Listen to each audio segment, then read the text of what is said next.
नमस्ते, मैं Kumar Utpal, Limca book of world record holder, 30 पुस्तकों के लेखक। आज मैं शुरू करने जा रहा हूं विद्वान, प्रख्यात और इतिहासकार, कवि और साहित्यकार। ये हैं कल्हन विल्हन जल्हन। क्या आप जानते हैं कल्हन विल्हन जल्हन कहाँ के थे, किस शताब्दी में ये जन्म लिए थे और यह जो हैं किन किन पुस्तकों की रचना किए थे और इनकी जो प्रसिद्धि हुई, कवि के रूप में हुई, इतिहासकार के रूप में हुई, कथाकार के रूप में हुई या उपन्यासकार के रूप में हुई, इनसे संबंधित जितनी भी किताबें हैं, जितने भी पुस्तकें हैं, उन सब का चर्चा मैं करूँगा और यह कहाँ के थे उस पर भी चर्चा करूँगा। और यह जान के यह आपको खुशी होगी, यह विद्वान त्रय कश्मीर के रहने वाले थे। कश्मीर जो बहुत सुंदर नगरी है, फिरदौसी साहब बोले थे, हमी अस्तो हमी अस्तो हमी अस्तो।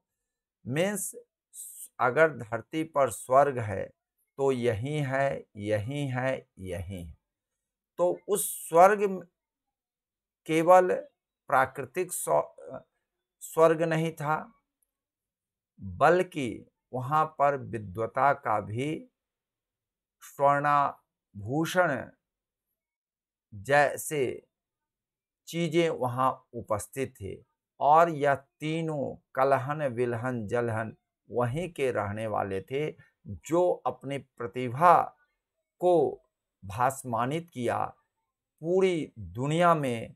जो आज उनकी विद्वता को सभी आदर करते हैं, सम्मान करते हैं और उनके बारे में जानने के लिए बहुत ही इच्छुक हैं। मैं उस विभूति को नमन करते हुए मैं आगे बढ़ना चाहता हूँ। और यह जो है जितनी भी कंपटीशन है, विशेष करके पब्लिक सर्विस कमीशन और बिहार लोक सेवा आयोग के साथ साथ यूपीएससी की परीक्षाओं में इनसे संबंधित प्रत्यक्ष और परोक्ष रूप से कई प्रश्न पूछे गए हैं। तो मैं चाहता हूं कि आप सभी मेरा सहयोग देंगे और इसके आद्योपांत और समीचीन और सांगोपांग हम व्याख्या करेंगे। आइए मैं शुरू करने जा रहा हूं कल्हन बिल्हन जल्हन, जो विद्वान त्रय कश्मीर के थे। और यह तीनों व्यक्ति लगभग एक ही काल के थे, थोड़ा सा अंतर था। कल्हन पहले हुए, लेकिन वो भी 11वीं शती के थे। उसके बाद कल्हन के बाद मैं आपको दिखा रहा हूँ या विल्हन है, वो भी 11वीं शती है। केवल जल्हन जो थे 12वीं शताब्दी में, बहुत अंतर नहीं है। लेकिन मैं इन सब जो तीन विद्वान हैं, नाम में इस तरह का नाम है कि बच्चे लोग कंफ्यूज कर जाते हैं, इसलिए मैं अंतर स्पष्ट करते हुए इनके बारे में विस्तार से बतलाऊंगा। आप लोगों के लिए विशेष फायदा होगा, विशेष करके बीपीएससी यूपीएससी जो तैयारी कर रहे हैं उन लोगों के लिए। आइए मैं आपको शुरू करने जा रहा हूँ। या जो आप देख रहे हैं, या आपको कल्हन के बारे में मैं शुरू करने जा रहा हूँ। कल्हन जो थे उनके बारे में कहा जाता है कि वह प्रख्यात इतिहासकार भी थे। ठीक है ना। मैं आपको दिखा रहा हूँ, यह पुस्तक है कल्हन राज तरंग में, ये Chronicle of the Kings of the Kashmir है। यह आपको यह बहुत ही अच्छी पुस्तक है। और यह आपको इसलिए अच्छी पुस्तक हम कहेंगे क्योंकि इसमें वंशावली की चर्चा है। और वह चर्चा एक राजा की वंशावली नहीं, कई वंशावली की चर्चा है, जो उनके समकालीन थे उनकी भी और उससे पूर्व थे उनकी की भी चर्चा इन्होंने किया है। आइए मैं आपको बता देता हूँ, मैं पहले ही बता दिया था, आपको चर्चा करने से पूर्व ही बता दिया था कि यह जो हैं जाति के ब्राह्मण थे। यह तीनों कलहन, विलहन, जलहन तीनों जाति के ब्राह्मण थे और तीनों यह विद्वान त्रय कलहन, जलहन, विलहन यह जो कश्मीर के थे। यह ध्यान रखिएगा, मैं अभी कलहन के बारे में बतला रहा हूँ। यह परिहासपुर में इनका जन्म हुआ था। इनके पिताजी का नाम चंपक है और यह जो राजा जो आपको बता रहे हैं राजा हर्षदेव जो 1089 से लेके 1101 मीन्स 1089 से लेकर के 1101 ईस्वी तक ये रहे हैं हर्षदेव। और उनके समय में द्वारपति थे इनके पिताजी, मंत्री भी रहे और महत्वपूर्ण पद पर भी रहे। इनके चाचा का नाम कनक था जो प्रख्यात संगीतकार थे। इसको ध्यान में रखिएगा, यह बहुत महत्वपूर्ण है। मैं आपको बता रहा हूँ राजतरंगिणी की रचना की शुरुआत 1148 से 49 तक किए थे मीन्स 1148 टू 49 में प्रारंभ की थी। यह बात आप एकदम ध्यान में रखेंगे, भूलेंगे नहीं। इन्होंने आपको बता देते हैं यह सफल कवि की भांति तरंगिणी मीन्स होता है तरंग, तरंग जो होता है लहर होता है। तो यह तरंगिणी जो है नदी की तुलना से राज्य की बात की है।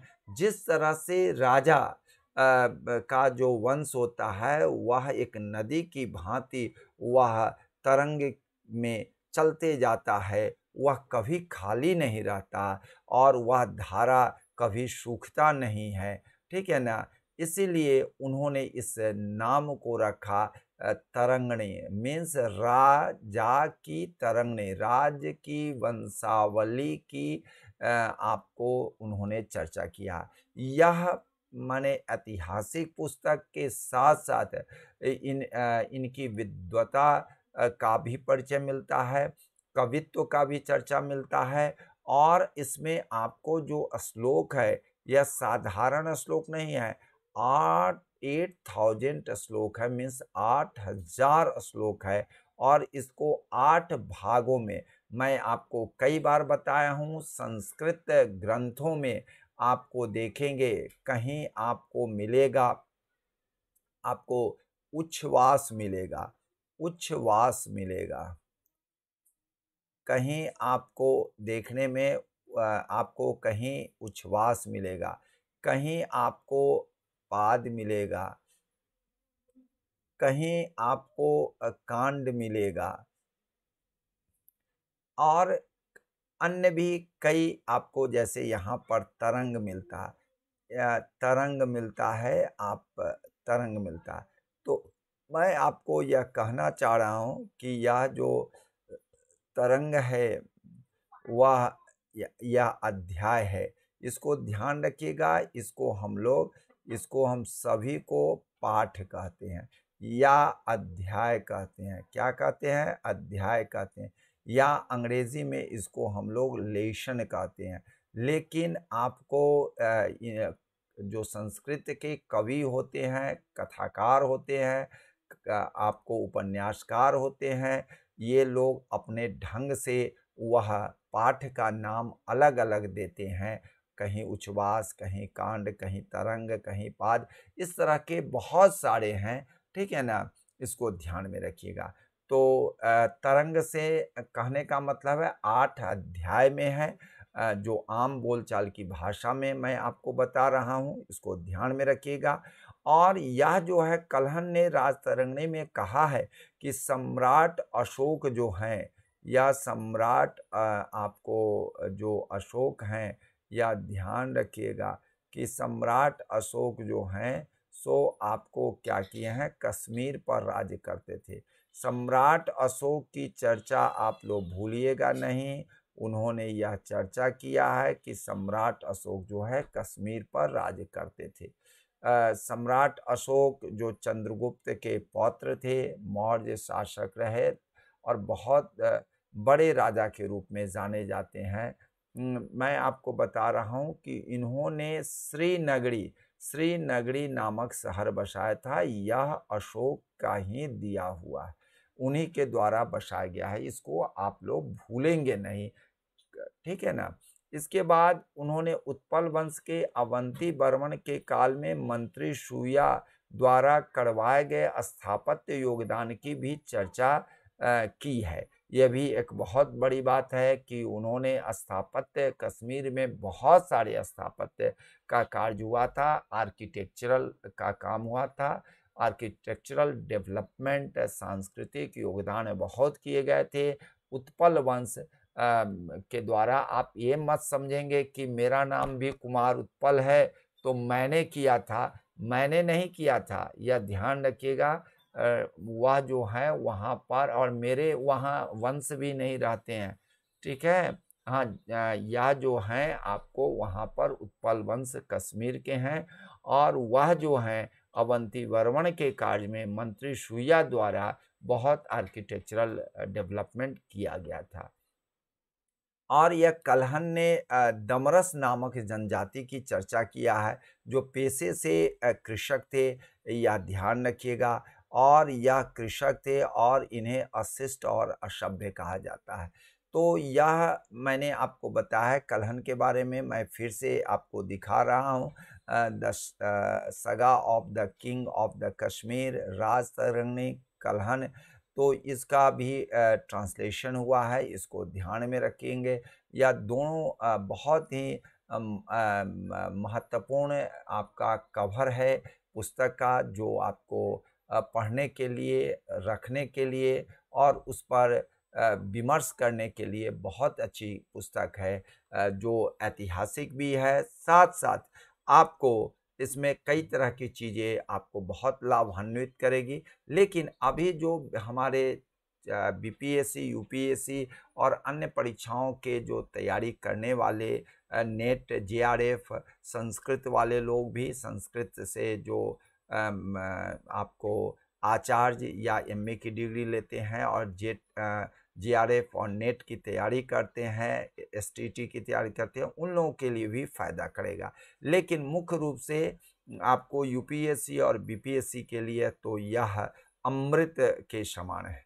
मैं आपको बता रहा हूँ कल्हण ने रामायण और महाभारत का भी जिक्र किया है, यह एक अच्छी चीज़ें हैं, यह आप ध्यान रखेंगे।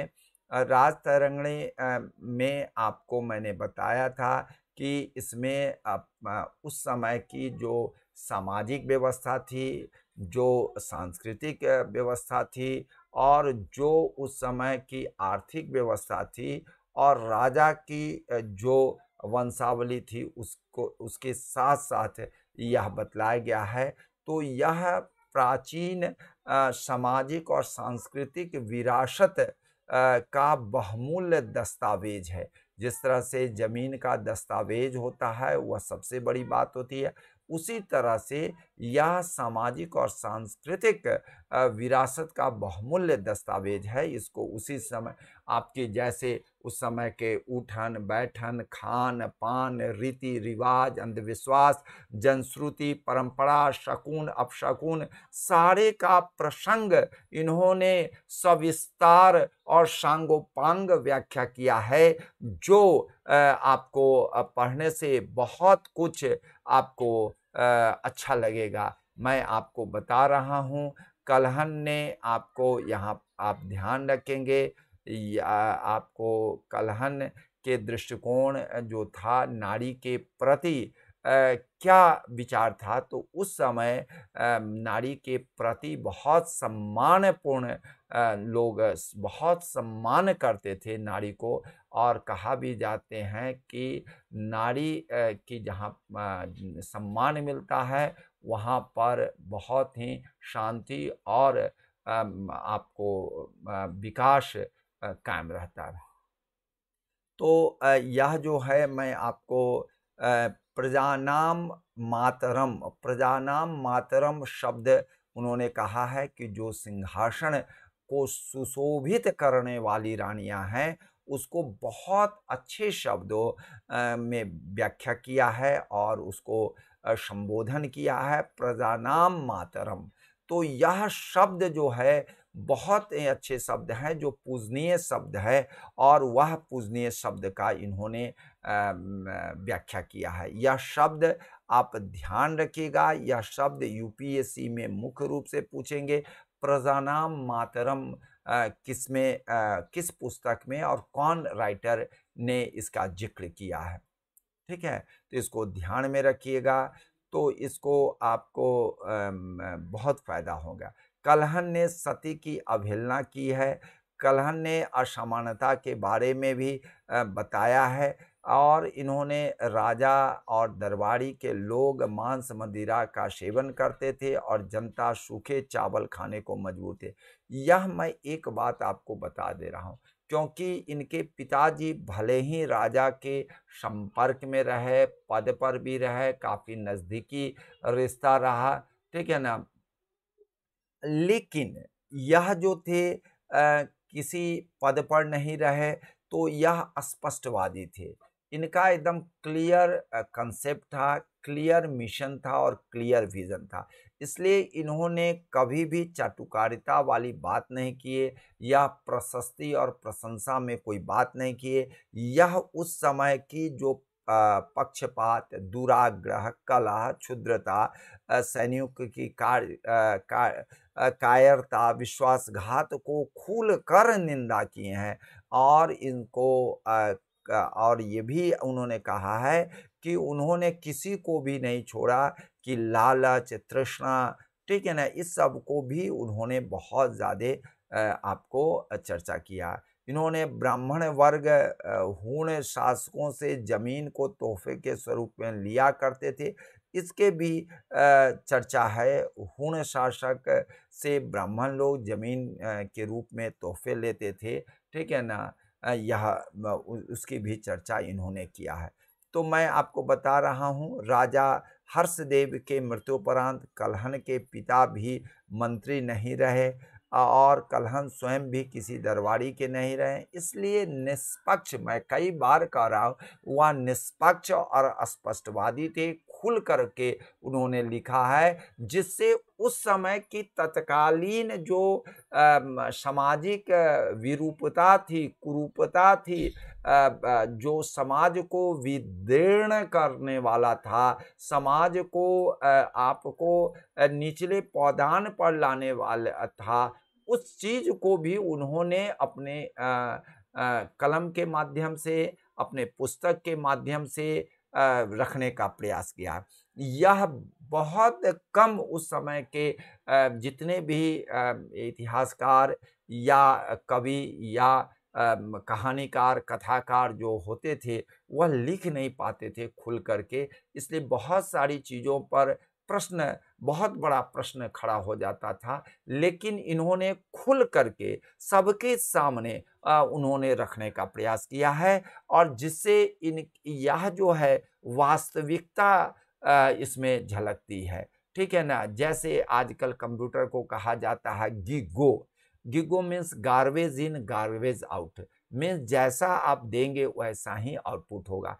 तो इन्होंने जो दिया पुस्तक के माध्यम से, वह आज एकदम सामने दर्पण में जिस तरह से आदमी का चेहरा दिखाई पड़ता है, उस समय की सामाजिक परिस्थितियों को आपको दिखाई स्पष्ट दिखाई पड़ता है। लगता है कि कलहन की पुस्तक राज तरंगणी पढ़ने से आपको उस समाज में पहुंच जाएंगे, जहां अगर कई तरह की अच्छाइयाँ थी, तो कई तरह की बुराइयों पर भी उन्होंने आपको मैं बता देता हूँ, वह सोनार की चोट नहीं किए थे, हथौड़े की चोट नहीं किए थे, बल्कि लोहार की घण से चोट कर करके हम सबके सामने रखने का दुस्साहस प्रयास किए थे। इसलिए यह पुस्तक जो है हर एक परीक्षाओं में पूछी जाती है और इसके बारे में पूछे जाते हैं, इसलिए मैंने इसको सविस्तार आपको बतलाने का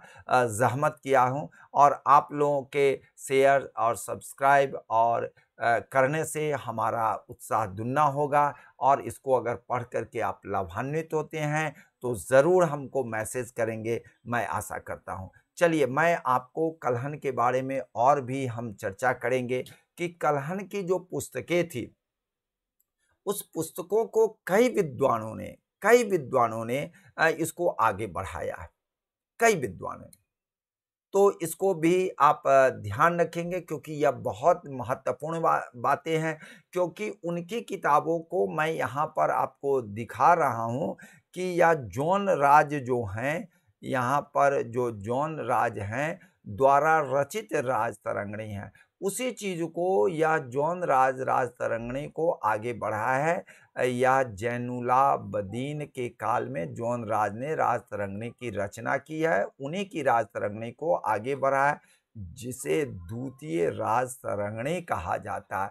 यहाँ पर आप देख रहे हैं यही जॉन राज द्वारा या द्वितीय राज तरंगिणी है। आप ये मत समझेंगे कि राज तरंगिणी या जॉन राज द्वारा लिखी गई है, बल्कि कलहन की ही पुस्तक है, उसको जॉन राज ने उसको आगे बढ़ाया है। मीन्स वह जब मर गए तो इसको और भी वंशावली को इन्होंने जोड़ा है, उसमें आगे की परिस्थितियों को भी जोड़ा है। यह एक बहुत बड़ी बात है कि उनके कामों को रुका नहीं। और आपको बताते हैं, जब आपकी पुस्तकों में अगर बहुत ज़्यादा ताकत होगी, बहुत बड़ी चीज़ होगी, तो वह कभी रुकता नहीं है, क्योंकि इन्होंने जो नाम दिया राज तरंगिणी वह आज भी चल रही है, वह तरंगिणी की भांति चल रही है और वह जो है सो बहुत बड़ी बात है। यह भारत की प्रथम पुस्तक है जिसमें उसका आपको आगे बढ़ने का क्रम जारी रहा है, इसलिए यह आपको ध्यान में रखना पड़ेगा। 1115 से 1450 के कश्मीर के विषय में बताया गया है, विषय में यह बताया गया है, इसको आप ध्यान में रखेंगे। यह आपको विषय में बताया गया है, इसको ध्यान में रखेंगे। कश्मीर के विषय में बताया गया, कहाँ 11वीं सदी है, अब हम 12वीं से 15वीं शताब्दी में आ गए हैं। इतना ये आगे बढ़ गया, आप समझ सकते हैं। तरंगिणी रुकने वाली नहीं है, तरंगिणी प्रवाहमय है और पानी पत्थर कहता है पानी को कि मैं तुमको आगे नहीं बढ़ने दूंगा। पत्थर कहता है पानी को, मैं तुमको आगे नहीं बढ़ने दे रहा हूं, क्योंकि तुम कोमल हो, सुकोमल हो, लेकिन तुम्हें प्रवाह है, मैं रोक दूंगा। लेकिन पानी कहता है कि वह पत्थर के ऊपर जहां तुम्हारी कमी होगी, मैं प्रवाह मेरी रोक नहीं पाओगे, मैं बढ़ूंगा। जब मैं भी जिस दिन रुक जाऊंगा, सर जाऊंगा, इसलिए प्रवाहमय हूं। इसलिए कलहन की पुस्तकें आज भी प्रवाहमय है, जो हम लोगों को पढ़ना पड़ रहा है, हम लोगों को बतलाना पड़ रहा है, इस पर शोध चल रहे हैं और यह ऐतिहासिक चीजें आज भी हम लोगों को देखने, समझने, परखने और चर्चा करने का मौका मिल रहा है। तो मैं जॉन राज द्वारा रचित पुस्तक जो है यह उनके द्वारा नहीं है, बल्कि उसी को आगे बढ़ाया है और वह है कलहन की पुस्तक ही मूल पुस्तक कलहन है, केवल टाइम पीरियड आगे बढ़ाया। उसके बाद मैं आपको बतला रहा हूँ श्रीवर द्वारा रचित राज तरंगिणी है। श्रीवर द्वारा राज तरंगिणी जो है, आपको मैं बता रहा हूँ कि श्रीवर द्वारा राज तरंगिणी जो है वह जॉन राज के मृत्योपरांत श्रीवर पंडित ने राज तरंगिणी के आगे को भाग लिखना शुरू किया। ठीक है ना, यह शुरू किया। और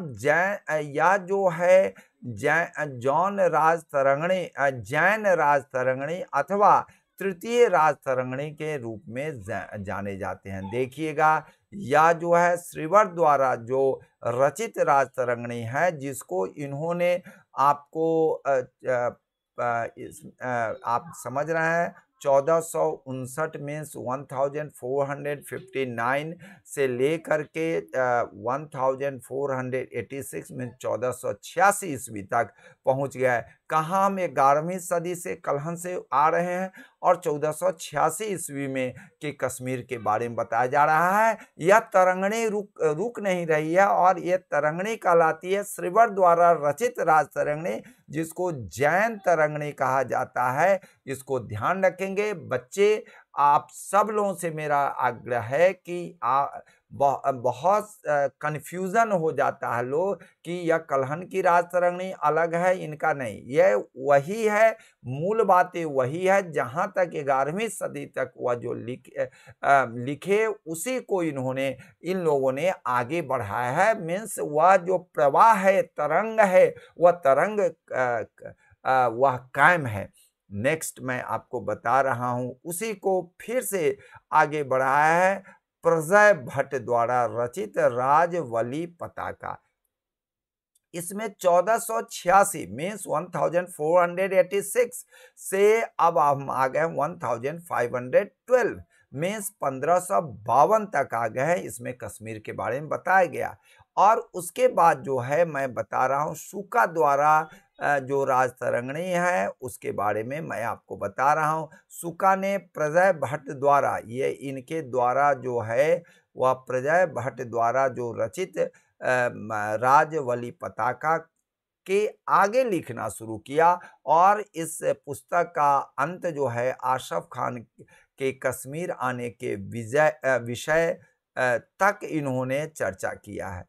या जो है आशफ खान के आने के विषय से होता है। इनका उस समय कश्मीर की चर्चा करते हैं, इसलिए इसको चतुर्थ राज तरंगिणी कहते हैं।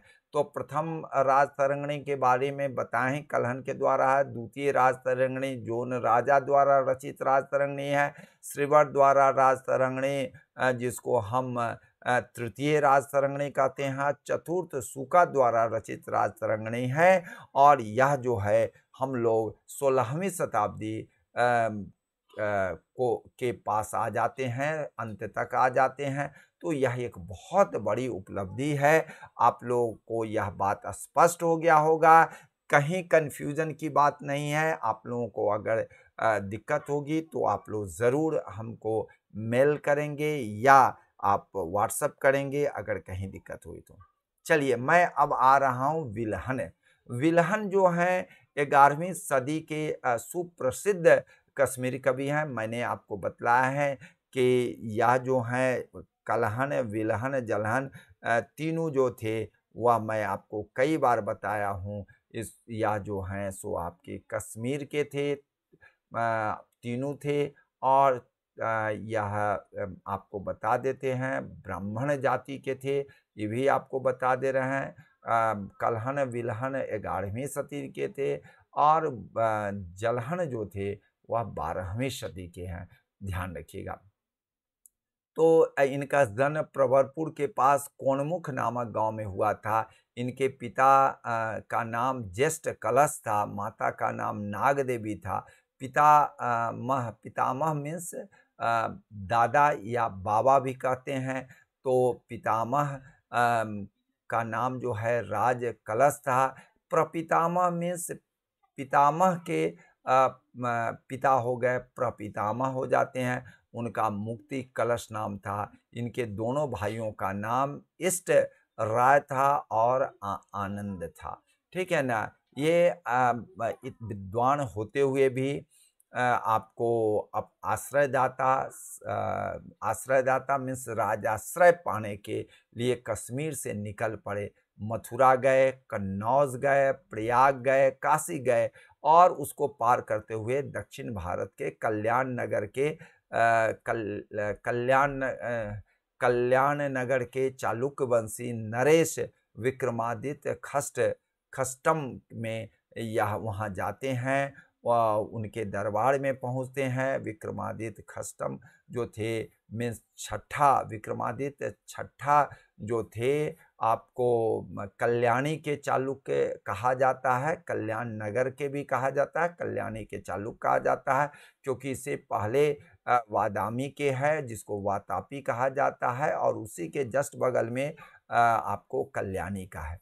तो उसके वह जो बहुत ही विद्वान और बहुत ही नेक थे, और वह गुणग्राही थे, वह बहुत ही विद्वानों का इज्जत करते थे, उनका खूब स्वागत किया गया। लेकिन मैं आपको एक चीज़ और बता देना चाहता हूँ, इन्होंने विक्रमादित्य से पहले कुछ समय यह जो है अनिलवार के राजा गुजरात में हैं। अनिलवार कई राजाओं की राजधानी रही हैं। राजा कर्णदेव मल्ल, कर्णदेव द्वितीय नहीं, वह ध्यान रखिएगा, कर्णदेव द्वितीय जो थे इनके बाद के हैं, कर्णदेव मल्ल हैं, जो 1064 से 1094 में राजा रहे।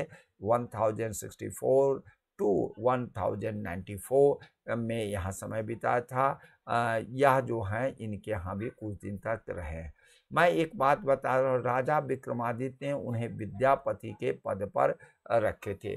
तो विद्यापति से मत कन्फ्यूजन कीजिएगा कि विद्यापति जो मिथिला के बहुत बड़े मैथिल कोकिल की उपाधि दी गई थी, वह शिव के भक्त थे, बहुत अच्छी रचनाएं रचित किए थे मैथिली में, संस्कृत में।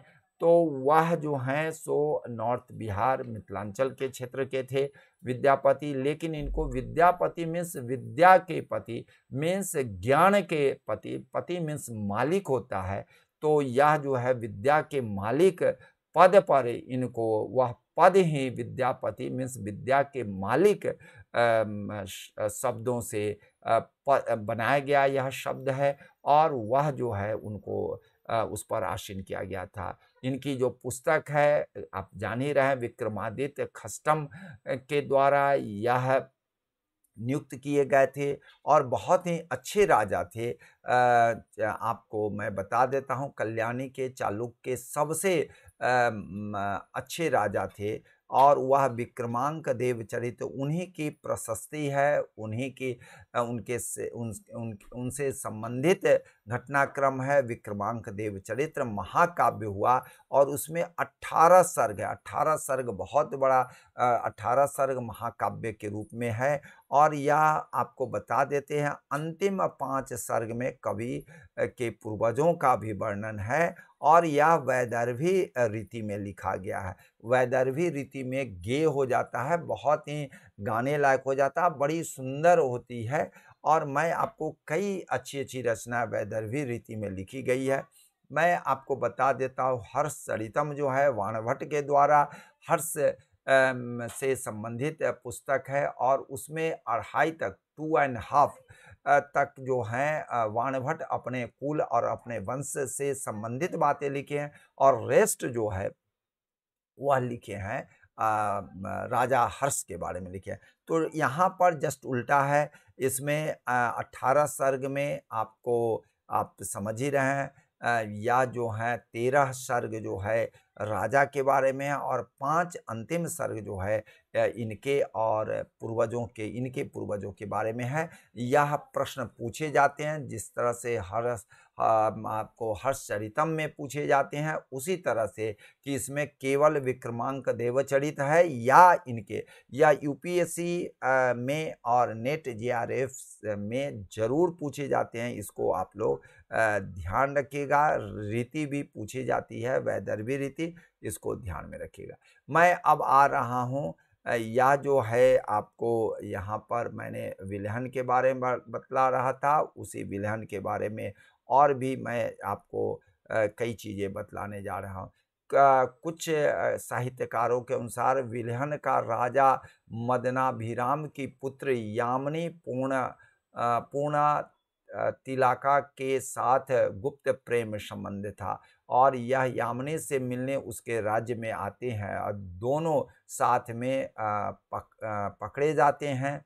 पकड़ा जाते हैं और जिसके तदुपरांत विल्हन को काल कोठरी में बंद कर दिया जाता है और यहीं पर उन्होंने 50 छंदों की एक कविता है और चौर पंचासिका है। पंचासिका मीन्स 50 होता है और चौर मीन्स एक तरह के माने गुप्त है, चोरी से है, इसलिए चौर पंचासिका लिखा है। गुप्त प्रेम जो है उसी पर इन्होंने लिखा है। 50 छंदों का है, ये पंचासिका है। और यह जब आपकी बात आती है तो आपको ध्यान में रखना चाहिए। आपको स्वप्न वासव दत्ता जो है, यह इसी तरह की एक पुस्तक थी, स्वप्न वासव दत्ता। तो स्वप्न वासव दत्ता जो हैं वह या जो है इसी तरह के किताब थी। और वत्स राजा उदायीन जो है अवंती राजा की के पुत्री के पास पहुंच जाते हैं, वो भी पकड़े जाते हैं, जेल में या उनको डाल दिया जाता है, लेकिन सज़ा में उनको वीणा सिखाने को ट्रेनिंग दी जाती है। जो वह चाहते हैं उस राजकुमारी को सिखाना है और वही सिखाते हैं। लेकिन उनके प्रतिज्ञा योगंधरायण दूसरी किताब है जो है वह लिखी गई है और वह जो लिखी गई है उसमें अब उनका योगंधरायण जो सेनापति है वह कसम खाता है कि हम अपने राजा वत्सराज उदायीन को अवंती राजा जो उनके पड़ोसी राज थे उनसे छुड़ा लेने का सौगंध खा करके उनको छुड़ा ले जाते हैं। तो माने बहुत कुछ तालमेल मिलता है। मैं इसलिए बता दे रहा हूँ कि इस तरह की बातें आए तो कन्फ्यूज़ नहीं करेंगे आप, इसको ध्यान रखिएगा। और इस पर आपको मैं आपको बता रहा हूँ कई भाषाओं में यह चौर पंचासिका का अनुवाद भी है। जॉन स्टेनबैक की पुस्तक जो है कैनरी रो में इसको देखने का मिलता है। बिल्हन की इस प्रेम गाथा पर तमिल भाषा में 2 फ़िल्में आ गई हैं जो बिल्हन कहलाती है, जिसके निर्देशक बी.एन. राव जो बहुत ही अच्छे निर्देशक थे, डायरेक्टर थे, ठीक है ना? लेकिन यह आज की फ़िल्म नहीं है, 1 नवंबर 1948 को सिनेमाघरों में आई थी और इसके के.आर. रामास्वामी बिल्हन के किरदार में थे और ए.आर. शकुंतला यामिनी के किरदार में दिखी थी। तो यह फ़िल्म बिल्हन जो है यहाँ पर आपको देखने का मौका मिल रहा है, लेकिन यह आप पढ़ नहीं पा रहे होंगे इसलिए क्योंकि यह आपका हिंदी या इंग्लिश में नहीं है। तो यह तमिल भाषा में है इसलिए आपको दिक्कत होगी, लेकिन यह तमिल भाषा का उस समय का पोस्टर है, बहुत पुराना है, आप समझ ही रहे 1948 में देश आज़ाद के जस्ट बाद बनी है। और विल्हनन दूसरी फ़िल्म बनी थी जिसका निर्देशक के.बी. श्रीनिवासन ने किया था। टी.के. सनमुगम विल्हन के किरदार में थे और टी.के. भगवती यामिनी के किरदार में दिखे थे। तो यह आप ध्यान रखिएगा, यह 23 अप्रैल 1948 को सिनेमाघरों में आई थी, जो यहाँ पर आपको दिखाई पड़ रही है। कुछ इतिहासों के अनुसार विल्हन की मृत्यु जो है 40 वर्ष की अवस्था में 1088 में यह हुआ था। तो यह विल्हन से संबंधित बात है। मैं अब आपको आ रहा हूँ या जलहन के बारे में। तो जलहन जो थे वो भी मैं बार-बार कहना चाह रहा हूँ, कल्हन, विल्हन, जलहन तीनों कश्मीर के प्रख्यात संस्कृत कवि और इतिहासकार भी थे।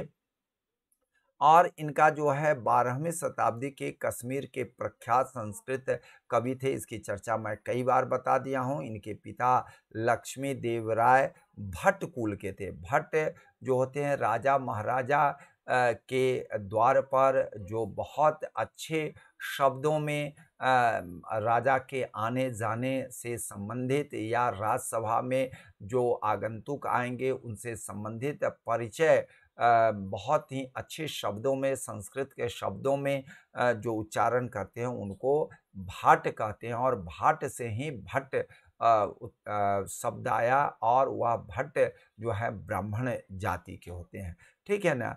मैं आपको बता रहा हूँ राजपुरी के कृष्ण नामक राजा के यह मंत्री थे और 1147 ईस्वी में मीन्स 1147 ईस्वी में राज्य प्राप्त किया था। इनकी रचनाएं जो हैं काफ़ी अच्छी है और ऐतिहासिक काव्य लिखने में इनका नाम राजतरंगिणीकार कल्हण के बाद आता है।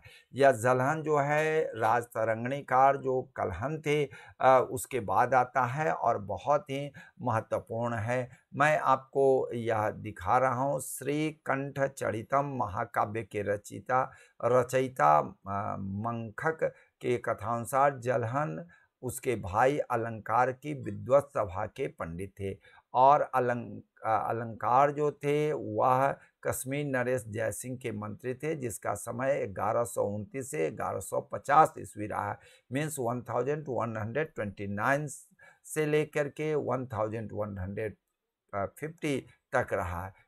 मैं आपको बता रहा हूँ कि यह विद्वत सभा के यह पंडित थे। इसका मतलब है इनकी विद्वता की प्रखरता और दिव्यता बहुत ही तेज थी और इस तेज के कारण इनको रखा गया था। मैं आपको बता रहा हूँ जलहन द्वारा लिखित ग्रंथों में सोमपाल विलास बहुत महत्वपूर्ण है, इसको ध्यान रखिएगा। ये भी ऐतिहासिक महाकाव्य है। मैंने शुरू में ही कह दिया था कल्हण के बाद जलहन आते हैं जो ऐतिहासिक लिखे थे, यह ध्यान रखिएगा। बिल्हन जो हैं वैसे भी विक्रमांक देवचरित जो है उस समय की बहुत सारी परिस्थितियों के सामाजिक, सांस्कृतिक, आर्थिक, प्रशासनिक व्यवस्था को वर्णन किया, लेकिन उसमें राजा के बारे में भी बहुत ज़्यादा चर्चा है। लेकिन यह जो सोमपाल विलास में यह ऐतिहासिक महाकाव्य है और इन्होंने राजपुरी के राजा सोमपाल की वंशावली समवर्ती नरेश, उस समय के नरेश सोमपाल के जीवन पर प्रकाश पड़ता है।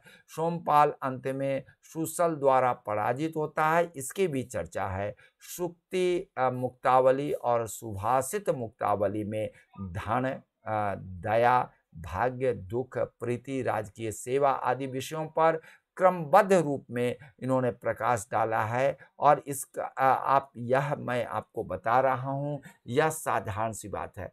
कहीं नहीं कहीं न कहीं यह जो फिलॉसफिकल थॉट है, दार्शनिक विचार है और यह दार्शनिक तथ्य को इन्होंने आपको दिया है। श्री कृष्ण मिश्र की जो पुस्तक है इसी तरह की है। मैं आपको यह बतलाने की कोशिश कर रहा हूँ कि यहाँ पर भी सुक्ति मुक्तावली और सुभाषित मुक्तावली में इन्होंने भी दार्शनिक विचार को रखा है और इस पर प्रकाश डाला है। और यह जो है आपको मैं बता रहा हूँ अपने पूर्ववर्ती दामोदर गुप्त, क्षेमेंद्र आदि की रचना। क्षेमेंद्र भी आपको बता दे रहे हैं कश्मीर के कवि थे और प्रभावित होकर के जलहन ने मुग्धोपदेश की रचना की, जिसमें कुल 66 पद है। या जलहन ने मुग्धोपदेश की चर्चा की। जलहन द्वारा रचित जो सप्तशती छाया का नाम का एक ग्रंथ भी लिखा था। यहाँ पर आप देख रहे हैं मुक्तावली जो है, आपको सुक्ति मुक्तावली जो है यह बहुत ही महत्वपूर्ण है। मैं आपको बता रहा हूँ सुक्ति मुक्तावली में आपको विजयंका जो प्रसिद्ध चालुक्य रानी थी और उसके बारे में भी इन्होंने चर्चा किया है। और विजयंका जो है जो उनकी चर्चा इस रूप में किए हैं कि वह जो है सरस्वती के समान थी, तो उनके बारे में भी इसमें चर्चा है सुक्ति मुक्तावली में। जो यहाँ पर मैंने चर्चा किया यह उसकी कवर है और उसकी प्रथम पृष्ठ जो है यहाँ पर है, उसकी भी चर्चा कर दी है। इस तरह से आप लोग पढ़ेंगे, शेयर और सब्सक्राइब करेंगे। जय हिंद, जय भारत।